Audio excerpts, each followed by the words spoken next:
ที่เราไปพบกันที่ไหนบ้างเราเรื่องเหล่านี้เราก็เสนอถึงเราก็บุญดีแต่เราก็ว่าเสนอแต่ว่าก็ไปซอกไปขอดมูน้ำคูเป็นตาซื้อเป็นตาเสาแต่ว่าบางทีขับประกันบางทีอันนั้นเตโตเถิงขันเถิงเนาะเราก็ซอกก็คือว่าซอกดินเฮาก็บ่มีไปเศร้าก็ว่ามีเงินที่พวกเงินพวกหาน่ะพวกหานสมแก่งรถจักรให้รู้เพราะว่าลูกเนี่ยวิสาชีพมาเราขึ้นมาบนนี้มันชีวะนั่นนี่เลยพอกำลังชีตามมามันชีเป็นยังไงแต่ชีเกิดเราก็ชีพยายามตามวันนั้นแต่ค่อยกับว่าการชีตายวันนั้นแท้เราคุณหูว่าชีมีคุณสะทบเป็นยังไงแต่ว่าตามเข็มทางฟ้านี่แท้ว่าเจ้าบัวผู้ที่ทางเรื่องหรือว่าเขาขโมยอยู่ฟ้านี้มันทางมันดินมันเชื่อมเนาะพระเจ้าเราบอกบ่อยู่อันน่ะพอเท่าละบ่าในบ้านเราก็ค่อยอธิบายพ้นฟังนะ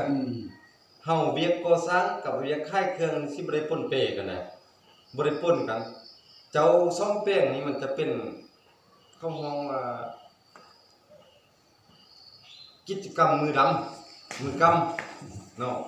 หมู่ค่ายเครื่องมันจะเป็นเครื่องข้าวสะอาดที่บ่ได้มาปนเปกันเนาะตลาดค่ายเครื่องอันนึงบอนซ่อมแป้งแนวนึงได้มันอยู่คนละมุมกันนะบอนซ่อมแป้งนี่แคมทางใหญ่เนาะแคมทางใหญ่เราก็แป้งอยู่ทางใหญ่พุ่นละแล้วตัวนี้เนาะมันจะหากว่าเฮาบ่มีจำเป็นได้เซาเนาะได้เซาดินเพื่อพัฒนาลูกของนี่แหละเด้อสมมุติโอ้มีพี่น้องนี่เซาปีละแสน2แสนก็จะเป็นจังซี่ให้เพิ่นเฮาบ่มีดินเด้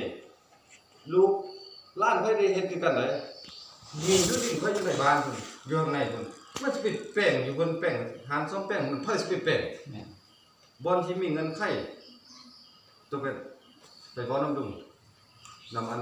ล่างมาดุงข้อเซาตัวนี้ได้เฮาแล้วก็เฮาเฮ็ดมันบันทึกกันระยะจักปี5ปี10ปีปีละเท่าใดก็บ่แพงก็ปีนึงก็เพียงแต่ว่า 3-4 แสนแต่ก็เฮาปลูกกันลักษณะปลูกใหญ่อยู่แต่ว่าบ่อนที่ว่าเฮาเฮ็ดรับประกันบ่อนสร้างไว้เครื่องนั่นเนาะเฮ็ดเป็นห้องนึงก็ดีดักนั่นเฮ็ดดีดักนอนก็มานอนข้างในเข้าเครื่องแต่ว่าฮอดกำหนดมาแล้วก็ได้มาให้เพิ่นได้เขาได้มาไปช่องเทื่อแล้วเพราะว่าฮอดกำหนดเช้าเราฮอดกำหนดเนาะเพิ่นว่าโอ้เดี๋ยวนี้วันฮอดกำหนดว่าเพิ่นว่าโอ้ลุงเฮาสิปลูกหันปลูกนี่ได้เดี๋ยวนี้นะปลูกเฮือนปลูกนี่ออกมาจำเป็นก็ต้องได้มาแม่นต้องได้มาให้เพิ่นเฮาก็ต้องได้ไปสอบบ่อนใหม่อีกตื้อมันได้ก็ไปสอบบ่อนใหม่